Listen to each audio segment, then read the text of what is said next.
Aprendendo Espiritismo. Vídeo aula 10. Obsessão.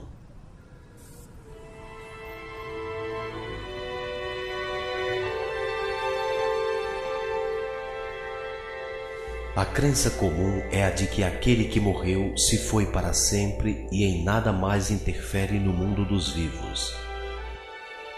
Mas o Espiritismo nos demonstra concretamente que o intercâmbio entre os filhos de Deus, encarnados e desencarnados, é ininterrupto. Os espíritos nos rodeiam praticamente a todo instante. Há quem sinta sutilmente impressões dessas aproximações, bem como aos médiuns ostensivos, que mantêm contato direto com essas entidades. Os seres espirituais procuram nos sugestionar e influenciar nossas decisões. Os espíritos elevados nos dirigem para o bom caminho, porém, os espíritos mais imperfeitos podem nos sugerir maus conselhos. Essas más influências são o que hoje conhecemos por obsessão.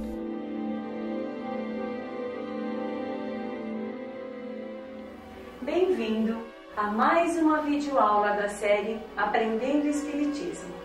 Nesta edição, vamos abordar o tema obsessão, um assunto importantíssimo para o nosso conhecimento, visando nossa evolução espiritual, já que todos nós somos mais ou menos sensíveis a receber boas e más sugestões. Ignorar essas influências ou simplesmente não acreditar que elas existam é um bom começo para ser um obsediado.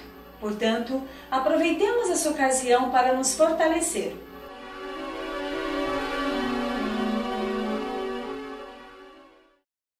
É da vontade de Deus que seus filhos se confraternizem e auxiliem no seu progresso mútuo, mesmo estando em planos existenciais diferentes.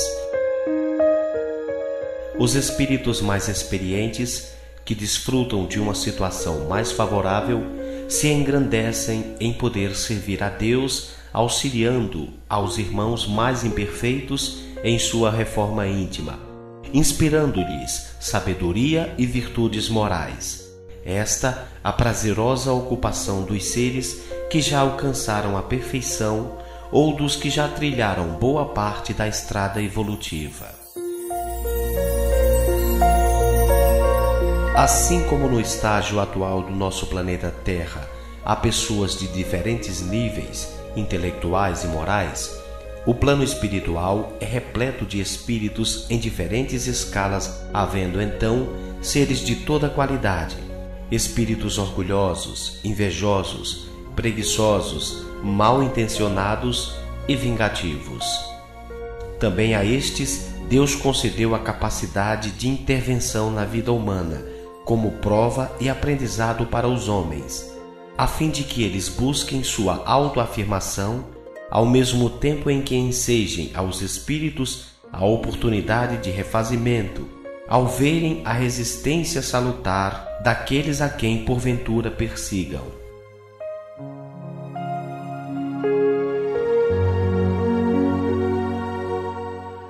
Essas influências negativas, conscientes ou inconscientes, foram chamadas por Allan Kardec de obsessão.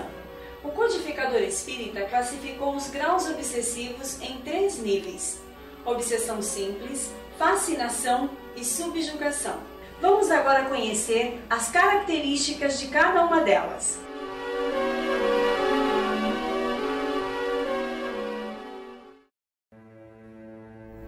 Entre os perigos que a prática do Espiritismo apresenta, devemos colocar na primeira linha a obsessão, isto é, o domínio que alguns espíritos adquirem sobre certas pessoas. Sempre é praticada pelos espíritos inferiores que procuram dominar.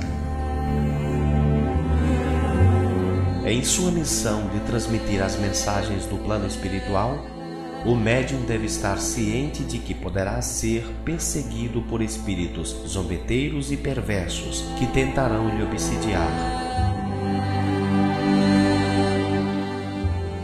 Ao abrir a janela que dará acesso ao mundo dos espíritos, o médium sabe que poderá se deparar com toda a qualidade de caráter.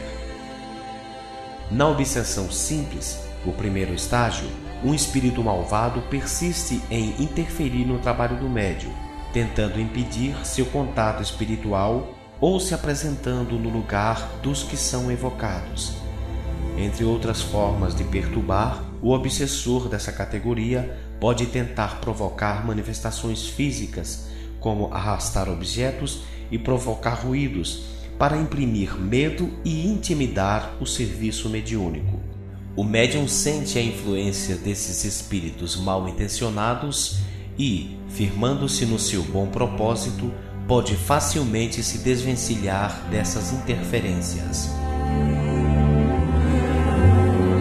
A fascinação tem consequências mais graves. O obsessor age sutilmente, tentando imprimir suas influências negativas no pensamento daquele a quem persegue, como se fossem ideias do próprio médium. O fascinador inspira sentimentos de autovalorização, exaltando o orgulho e a vaidade, tentando fazer com que o médium fascinado se julgue sempre certo, torne-se interesseiro, rejeite bons conselhos e se afaste de quem lhe possa ajudar.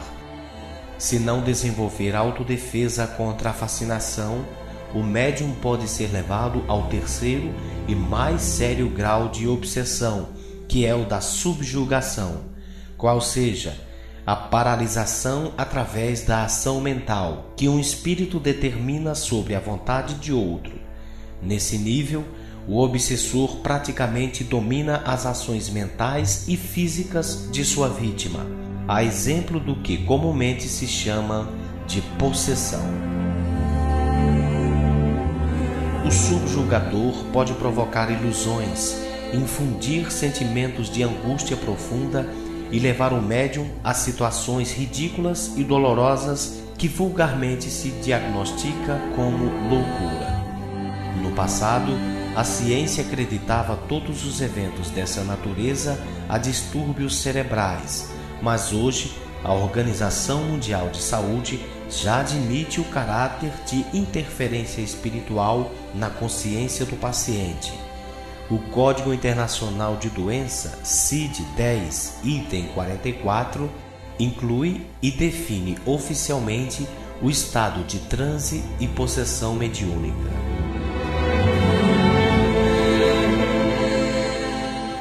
O alvo da obsessão não é apenas o médium, ou seja, aquele que se coloca à disposição da mediunidade, mas, de uma maneira geral, todos nós estamos sujeitos a sermos obsessores e obsediados. Vamos entender agora as razões que levam o indivíduo a obsediar ao outro e a relação entre a vítima e seu perseguidor.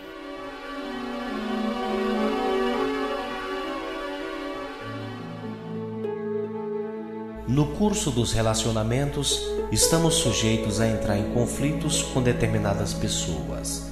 Enquanto que alguns desses contratempos se perdem no esquecimento, outros são conservados e potencializados ao estágio de ódio, despertando o nefasto sentimento de vingança.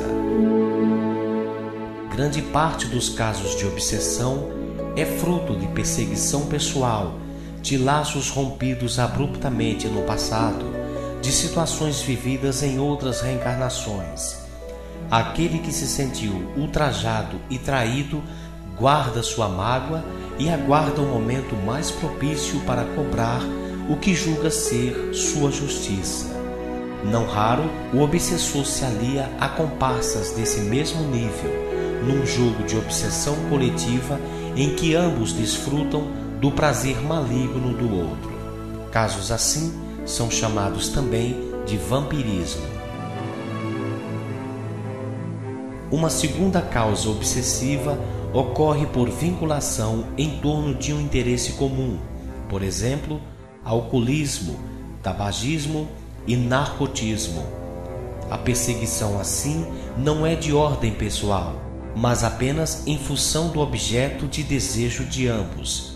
Um espírito pode estimular o encarnado a buscar a peça de que também é viciado e com isso lhe sugar a vitalidade, sentindo a mesma sensação, tal como fosse ele a se fartar do vício.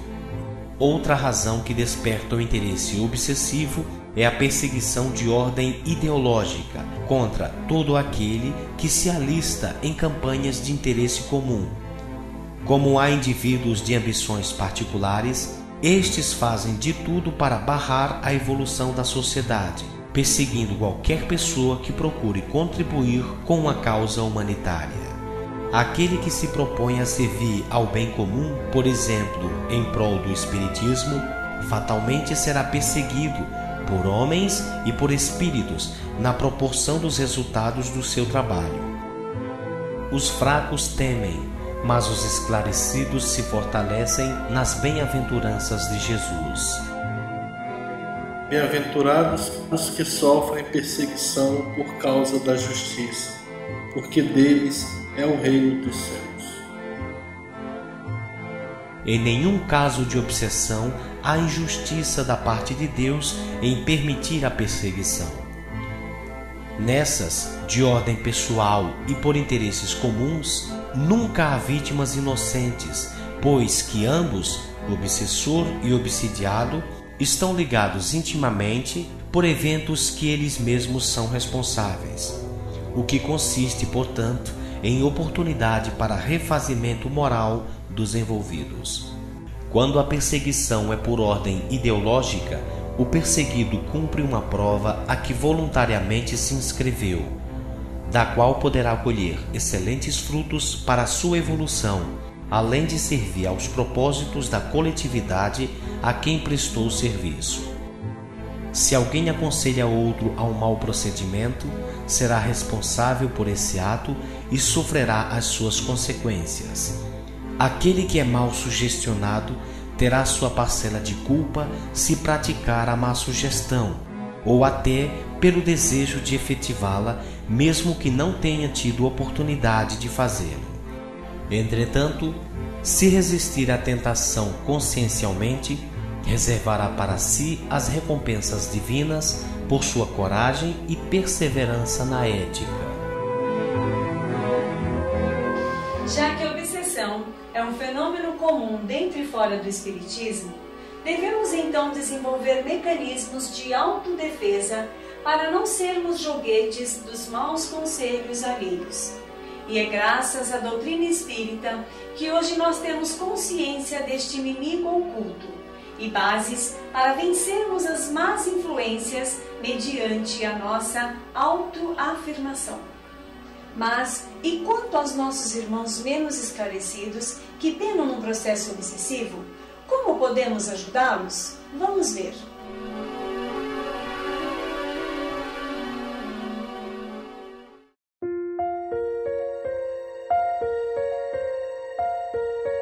Para não ser enganado e mal influenciado nem por homens nem por espíritos, o indivíduo tem que se valer das suas virtudes morais e pelo conhecimento das coisas, porque os bons não se comprazem em fazer o mal e os sábios não se fascinam com as coisas inferiores.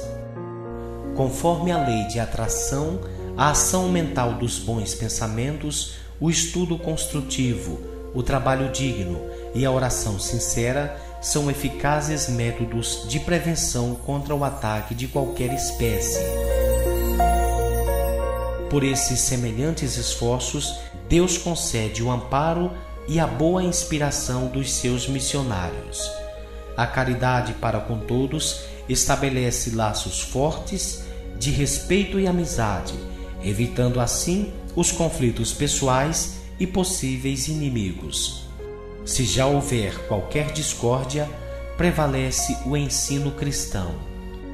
Reconcilia-te depressa com o teu desafeto, enquanto estás no caminho com ele, para que não aconteça que o adversário te entregue ao juiz, e o juiz te entregue ao oficial, e te tranque na prisão. Em verdade te digo que de maneira nenhuma sairás dali, enquanto não pagares o último ceitil. Em tempos remotos, quando se acreditava na ação dos demônios sobre os homens, a obsessão por vezes era tratada com rituais como o exorcismo.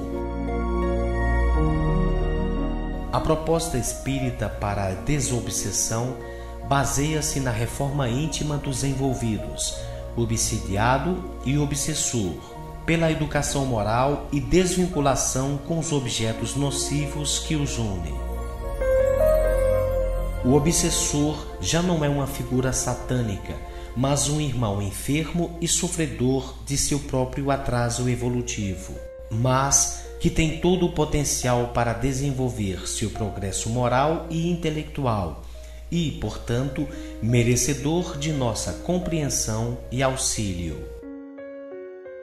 Na obsessão simples, o próprio médium pode dar o exemplo de boa conduta e desestimular seu obsessor da perseguição, ou mesmo convencê-lo a repensar suas atitudes. Quando a determinação de um homem em combater seu vício é forte o bastante para não mais ser influenciado por obsessores vampiros, estes o abandonam envergonhados por não mais exercerem seu domínio sobre sua antiga vítima. Todavia, nos casos graves em que o obsidiado não encontra em si as forças necessárias para o seu refazimento, se torna necessária a intervenção fraterna de seus irmãos. É o caso da fascinação e da subjugação. A subjugação corporal tira muitas vezes do obsidiado a energia necessária para dominar o mau espírito. Daí o fato de se tornar preciso a intervenção de um terceiro que atue ou pelo magnetismo ou pelo império da sua vontade. Só a um ser moralmente superior ao espírito é dado assumi-lo, e seu poder será tanto maior quanto maior for a sua superioridade moral, porque então se impõe aquele que se vê forçado a se inclinar diante dele. A doutrina espírita tem tirado muitas pessoas da depressão, livrando-as da classe da loucura e evitando que cometam atrocidades e até suicídios. As casas espíritas bem estruturadas oferecem eficiente tratamento espiritual de desobsessão, ajudando na desvinculação obsessiva, desfazendo as ligações energéticas negativas entre os envolvidos e encaminhando-os, obsessores e obsidiados, a orientações positivas para que se reconciliem e cada qual promova a sua evolução pessoal.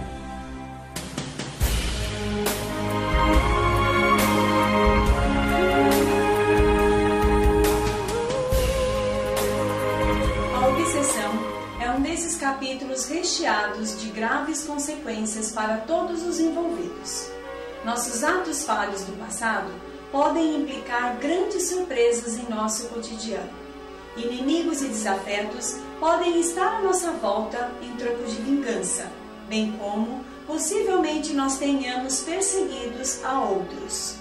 Mas o capítulo final dessa história, pelo auxílio dos benfeitores espirituais, é sempre um abraço de perdão, reconciliação e compromisso com um novo relacionamento fraterno. Até a nossa próxima videoaula e fique com a graça de Deus. Não nos deixes cair em tentação, mas livra-nos de todo mal. Reconcilia com seu desafeto, antes que o sol da vida se apague. Procure mantê-lo sempre a seu lado, antes que ele ou você venha se chamar